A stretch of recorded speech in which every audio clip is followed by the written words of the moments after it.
Assalamualaikum warahmatullahi wabarakatuh. Salam sejahtera untuk kita semua. Semoga Tuhan Yang Maha Esa selalu melindungi kita dan memberkahi kesehatan kepada kita semua, serta semangat untuk terus belajar. Pada pertemuan kali ini berkaitan dengan mata kuliah manajemen keuangan, bahasan kita adalah terkait dengan penggabungan usaha. Penggabungan usaha itu dimaknai sebagai usaha untuk menggabungkan suatu perusahaan dengan satu atau lebih perusahaan lain ke dalam satu kesatuan ekonomi sebagai upaya untuk memperluas usaha tersebut, sehingga diperlukan suatu penggabungan usaha sebagai bentuk kebijakan dari perusahaan untuk memperluas kegiatan operasional usahanya. Hal yang melatar belakangi terkait dengan upaya untuk melakukan penggabungan usaha tersebut yaitu investasi yang tentunya lebih menguntungkan dengan dilakukannya penggabungan usaha tersebut. Selanjutnya yang melatar belakangi karena mendapatkan kendali atas perusahaan yang lain. Ini tentunya menjadi pertimbangan khusus kalau kita akan melakukan suatu penggabungan usaha. Yang berikutnya adalah memasuki pasar baru atau area produk baru melalui perusahaan yang sudah menguasai pasar. Sehingga daripada kita memulai dari nol, maka lebih baik adalah langsung melakukan akuisisi terhadap perusahaan yang telah menguasai pasar tersebut. Selanjutnya adalah memastikan pasokan bahan baku atau input produksi lainnya. Karena untuk memastikan adanya pasokan bahan baku secara kontinu bisa memungkinkan bahwa kita akan mengakuisisi atau melakukan penggabungan badan usaha terhadap perusahaan yang selama ini melakukan pasokan bahan baku terhadap kita. Selanjutnya yang menjadi pertimbangan yaitu memastikan output produksi bagi pelanggan. Ini biasanya dilakukan karena berkaitan dengan jarak terhadap pelanggan. Terus yang berikutnya yaitu adanya diversifikasi usaha yang berkaitan ini biasanya contoh misalnya kasus Boeing di mana melakukan diversifikasi usaha untuk yang middle up sama menengah ke bawah untuk segmen pasar yang berbeda. Pertimbangan berikutnya adalah berkaitan dengan ukuran pasar ukuran perusahaan di mana skala perusahaan ini tentunya menjadi pertimbangan karena semakin besar perusahaan tentunya kewajiban perpajakannya juga akan semakin meningkat sehingga perlu dilakukan pemecahan terhadap skala perusahaan tersebut. Yang selanjutnya adalah mendapatkan teknologi baru dengan cara mengakuisisi perusahaan atau menggabungkan dengan perusahaan yang lain. Dan yang berikutnya itu adalah mengurangi tingkat persaingan karena perusahaan yang sejenis bisa dibeli dan digabungkan agar tidak terjadi yang namanya persaingan usaha kembali. Dan yang terakhir yang melatar belakangi terjadinya penggabungan badan usaha ini adalah dengan tujuan untuk mengurangi resiko yang timbul bila mana usaha tersebut berjalan dengan sendiri-sendiri. Tapi kalau dilakukan penggabungan maka resiko lebih dapat ditekan kembali. Itu beberapa hal yang melatar belakangi terkait dengan adanya penggabungan usaha. Ada beberapa bentuk penggabungan badan usaha. Yang pertama yaitu merger, di mana merger ini merupakan jenis penggabungan usaha di mana hanya ada satu dari perusahaan yang bergabung yang bertahan dan perusahaan lainnya dibubarkan. Aset dan kewajiban dari perusahaan yang diakuisisi dipindahkan ke perusahaan pengakuisisi dan perusahaan yang diakuisisi dibubarkan atau dilikuidasi. Setelah merger operasi dari perusahaan yang dulunya terpisah sekarang berada dalam satu entitas badan usaha. Itu pengertian dari penggabungan usaha dengan skema merger. Sederhananya merger itu adalah dua perusahaan bergabung membentuk satu perusahaan. Pada sebagian besar merger, salah satu perusahaan atau perusahaan pengambil alih memulai tindakan untuk mengambil alih perusahaan lain atau perusahaan sasaran. Contoh dalam skema merger ini, perusahaan AA dan perusahaan BB dilakukan merger sehingga menjadi perusahaan AA. Sedangkan perusahaan BB ini merupakan perusahaan sasaran diambil oleh perusahaan A dengan skema merger sehingga perusahaan BB ini dilikuidasi atau dibubarkan dan bergabung menjadi perusahaan AA. Itu skema terkait dengan masalah merger. Motif utama dalam pelaksanaan merger ini bertujuan untuk melakukan sinergi, tentunya juga dengan adanya pertimbangan perpajakan, terus adanya pembelian aset di bawah nilai penggantiannya, adanya pertimbangan diversifikasi, dan dengan tujuan untuk mendapatkan pengendalian atas perusahaan yang lebih besar. Itu beberapa motif utama pelaksanaan merger, kenapa kok menjadi salah satu tujuan atau salah satu alternatif dalam melakukan penggabungan usaha.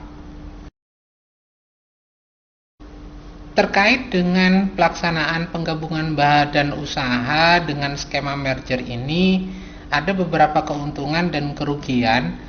Merger ini dapat memberikan manfaat ekonomik melalui economies of scale atau melalui penyerahan aset ke tangan manajer-manajer yang lebih efisien. Karena dengan pelaksanaan merger ini tentunya perusahaan yang tidak efisien itu akan diambil alih oleh perusahaan yang lebih efisien. Akan tetapi merger juga dapat memperlemah persaingan, dan karena itu merger diatur secara cermat oleh badan-badan pemerintah. Tujuannya kenapa kok merger itu diatur sedemikian rupa, yaitu agar persaingan usaha tidak terjadi yang namanya monopoli, karena skema dengan merger ini akan berdampak terhadap monopoli usaha. Ada dua skema merger, yaitu merger horizontal dan merger vertikal, di mana dalam merger horizontal ini dua perusahaan dalam bidang usaha yang sama bergabung menjadi satu perusahaan. Tujuannya adalah bidang usaha yang sama ini dapat bergerak lebih besar kembali. Sedangkan berkaitan dengan merger vertikal, itu merupakan penggabungan satu perusahaan dengan salah satu pelanggan atau pemasoknya. Tujuannya adalah agar tercipta hulu dan hilir dalam arus bisnis yang dijalankan oleh perusahaan tersebut. Ada juga jenis merger namanya konggenerik dan konglomerat, di mana merger konggenerik ini merupakan perusahaan-perusahaan dari industri yang saling terkait tetapi tidak ada hubungan pelanggan pemasok di antara mereka. Perusahaan-perusahaan tersebut itu menjadi sebuah perusahaan karena saling berkaitan tetapi tidak berhubungan dengan hulu dan hilirnya. Sedangkan yang berkaitan dengan pengertian dari merger konglomerat itu perusahaan-perusahaan dari industri yang sama sekali berbeda bergabung menjadi satu perusahaan. Itu beberapa jenis yang berkaitan dengan merger. Ada merger konggenerik dan merger konglomerat.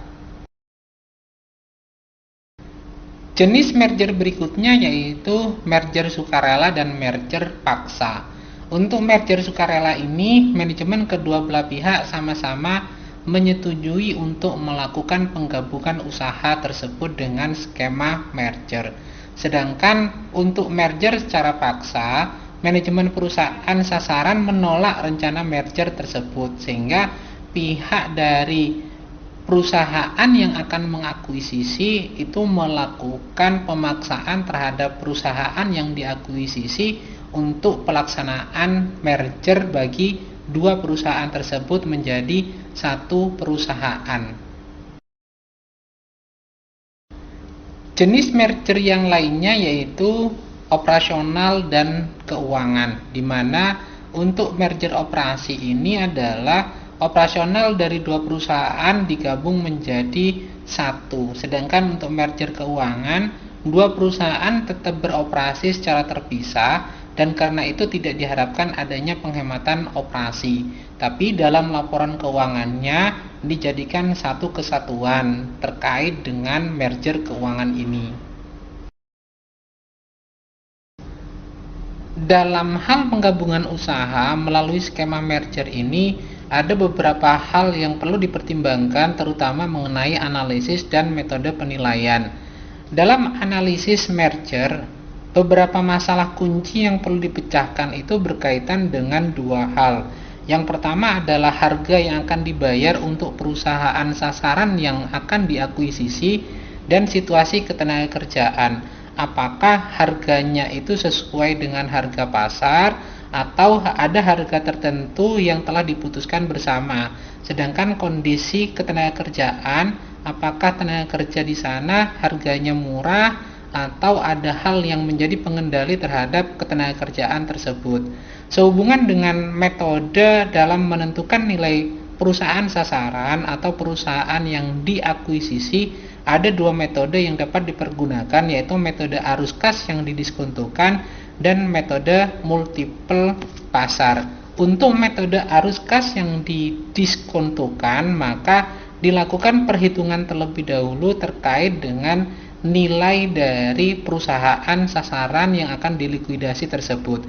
Sedangkan untuk metode multiple pasar, maka harga ditentukan oleh harga pasar pada saat itu dengan melakukan appraisal terlebih dahulu bagi perusahaan yang akan diakuisisi. Untuk bentuk penggabungan usaha yang kedua yaitu dengan skema konsolidasi, di mana skema konsolidasi ini merupakan penggabungan usaha di mana kedua perusahaan yang bergabung dibubarkan serta aset dan kewajiban dari perusahaan tersebut dipindahkan ke perusahaan yang baru dibentuk. Terkait dengan operasional dari perusahaan yang dulunya terpisah sekarang berada di bawah satu entitas dan tidak satupun perusahaan yang bergabung masih tetap berdiri sejak dilakukannya proses konsolidasi tersebut. Mengenai skema konsolidasi ini dapat dilihat bahwa ketika perusahaan AA dan perusahaan BB ini digabung dengan skema konsolidasi, maka perusahaan AA dan perusahaan BB tersebut itu dilebur dan dibubarkan menjadi perusahaan CC, sehingga tidak ada lagi perusahaan AA dan perusahaan BB dalam operasional perusahaan tersebut. Yang ada adalah perusahaan baru berupa perusahaan CC. Itu skema konsolidasi dalam mekanisme penggabungan usaha. Bentuk penggabungan usaha yang lain yaitu akuisisi saham, di mana dalam pelaksanaan akuisisi saham ini terjadi jika satu perusahaan mengakuisisi saham berhak memiliki suara dari perusahaan lain dan kedua perusahaan tetap beroperasi sebagaimana biasanya sebagai dua entitas yang terpisah tetapi mempunyai hubungan istimewa atau hubungan afiliasi. Dalam pelaksanaan penggabungan usaha dengan skema akuisisi saham ini, perusahaan AA dan perusahaan BB itu hanya memiliki hubungan istimewa, tapi operasional dari kedua perusahaan tersebut tetap berjalan sebagaimana biasa yang terpisah dalam kegiatan operasionalnya. Hanya kedua perusahaan tersebut memiliki hubungan afiliasi atau hubungan istimewa terkait karena kepemilikan saham. Terkait dengan akuisisi saham ini, karena tidak ada perusahaan yang dilikuidasi, perusahaan pengakuisisi memperlakukan kepemilikannya di perusahaan yang diakuisisi sebagai bentuk investasi. Dalam akuisisi saham, perusahaan pengakuisisi tidak perlu mengakuisisi seluruh saham milik perusahaan yang diakuisisi untuk memperoleh kendali terhadap perusahaan tersebut. Hubungan yang timbul dari akuisisi saham disebut sebagai hubungan induk dan anak perusahaan. Induk perusahaan merupakan perusahaan yang mengendalikan perusahaan lain yang disebut sebagai perusahaan anak, biasanya melalui pemilikan mayoritas di saham biasa. Sehingga dalam pelaksanaan akuisisi saham ini akan memunculkan hubungan afiliasi atau hubungan istimewa antara hubungan induk perusahaan dengan anak perusahaan dengan cara kepemilikan saham mayoritas pada anak perusahaan tersebut. Untuk memudahkan proses penggabungan usaha, apakah masuk dalam kategori merger atau konsolidasi atau masuk dalam akuisisi saham, maka kita dapat membuat yang namanya skema terkait dengan penggabungan usaha tersebut. Bila mana perusahaan AA berinvestasi pada perusahaan BB, kalau perusahaan AA tersebut itu mengakuisisi aset bersih dari perusahaan BB, maka dapat memungkinkan perusahaan tersebut itu metode penggabungan usahanya adalah dengan skema merger atau konsolidasi. Dapat dilihat kalau merger, perusahaan AA dan perusahaan BB tersebut salah satunya harus dibubarkan dan yang satunya dijadikan induk dari penggabungan usaha tersebut. Sedangkan kalau dengan skema konsolidasi, maka kedua perusahaan tersebut itu dibubarkan dan menjadi satu perusahaan yang baru. Sedangkan kalau model investasinya adalah dalam model akuisisi saham, ada pertanyaan yang harus terjawab terlebih dahulu. Apakah perusahaan yang diakuisisi tersebut itu dilikuidasi atau tidak? Kalau iya, maka prosesnya dapat dimungkinkan sebagai bentuk pola skema merger atau konsolidasi. Sedangkan kalau tidak dilakukan yang namanya likuidasi terhadap proses akuisisi saham tersebut, maka dapat dicatat sebagai akuisisi saham dan menimbulkan hubungan antara induk dan anak perusahaan. Bentuk lain dari penggabungan usaha yaitu ada istilah usaha patungan, di mana usaha patungan ini merupakan aliansi korporasi di mana dua atau lebih perusahaan menggabungkan sebagian dari sumber dayanya untuk mencapai tujuan tertentu yang terbatas sifatnya, sehingga usaha patungan ini terdiri dari dua atau beberapa perusahaan yang bekerja sama sebagai bentuk aliansi korporasi untuk menjalankan usaha secara bersama-sama sebagai usaha patungan. Itu salah satu bentuk penggabungan usaha lainnya. Bentuk lain dari penggabungan usaha yang mungkin kita kenal itu adalah divestitur. Divestitur itu merupakan penjualan dari sebagian aset operasi perusahaan. Divestitur ini bisa mencakup penjualan satu unit operasi kepada perusahaan yang lain atau spinning off dari suatu unit usaha menjadi perusahaan yang terpisah, atau dilakukan yang namanya likuidasi langsung aset suatu unit perusahaan. Itu cakupan dari divestitur. Sedangkan alasan kenapa divestitur itu dapat dilakukan yaitu untuk menyelesaikan tuntutan antitrust kalau misalnya ada ketidakpercayaan terhadap salah satu unit usaha karena mengalami yang namanya kerugian. Yang selanjutnya alasannya adalah untuk menjernihkan apa sebenarnya yang ditekuni dari perusahaan tersebut. Semisal perusahaan tersebut terdiri dari beberapa lini usaha sehingga bisa dilakukan yang namanya spinning off terkait dengan salah satu unit usahanya. Yang selanjutnya yang menjadi alasan yaitu untuk memungkinkan perusahaan memusatkan diri pada jenis kegiatan tertentu ketika perusahaan tersebut sudah menemukan dari usaha yang paling dominan untuk ditekuni. Alasan berikutnya yaitu berkaitan dengan untuk menambah modal yang diperlukan guna memperkuat bisnis inti dari perusahaan, maka dapat dijalankan divestitur ini yaitu dengan melakukan penjualan salah satu unit operasionalnya kepada perusahaan yang lain. Bentuk lain dari penggabungan usaha ini adalah berkaitan dengan holding company. Apa itu holding company? Holding company merupakan suatu perusahaan atau suatu korporasi yang memiliki saham perusahaan lain yang cukup sehingga dapat mengendalikan perusahaan tersebut. Biasanya berkaitan dengan kepemilikan saham mayoritas untuk dapat membentuk suatu holding company. Holding company ini juga dikenal sebagai perusahaan induk. Perusahaan yang dikendalikannya disebut sebagai anak perusahaan atau perusahaan operasi. Sehingga berkaitan dengan holding company ini dapat memunculkan perusahaan induk dan perusahaan anak. Ada beberapa keunggulan dan kelemahan dalam mekanisme holding company ini. Keunggulan dari dibentuknya operasional holding company meliputi pengendalian dapat dicapai hanya dengan pengeluaran tunai yang kecil. Terus resiko itu dapat dibagi-bagi terkait dengan beberapa anak perusahaan.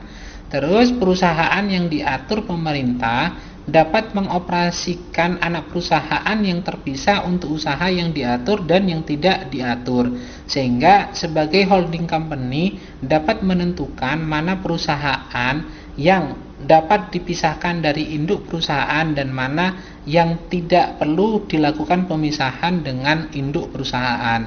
Sedangkan kelemahan operasional dari holding company ini meliputi bahwa fakta kepemilikan yang tidak penuh dapat menimbulkan masalah dalam pengendalian. Karena kita ketahui bahwa dalam mekanisme holding company ini hanya memunculkan saham mayoritas dan saham minoritas. Dan kepemilikan saham tersebut tentunya memiliki kepentingan yang berbeda antara pemegang saham mayoritas dan pemegang saham minoritas. Kelemahan yang lain itu adalah berkaitan dengan kerugian perpajakan. Karena dalam hal ini tentunya ada banyak perusahaan yang akan diperhitungkan terkait dengan perpajakannya. Istilah lain yang mungkin kita kenal atau pernah kita dengar terkait dengan bentuk penggabungan usaha itu adalah LBO, Leveraged Buyout, di mana Leveraged Buyout atau LBO ini diartikan sebagai transaksi di mana saham perusahaan yang dimiliki oleh masyarakat luas, yang dimiliki secara terbuka, dibeli dengan menggunakan dana yang sebagian besar berasal dari utang, dan sebagian hasilnya terdapat perusahaan milik perorangan dengan leverage yang sangat tinggi.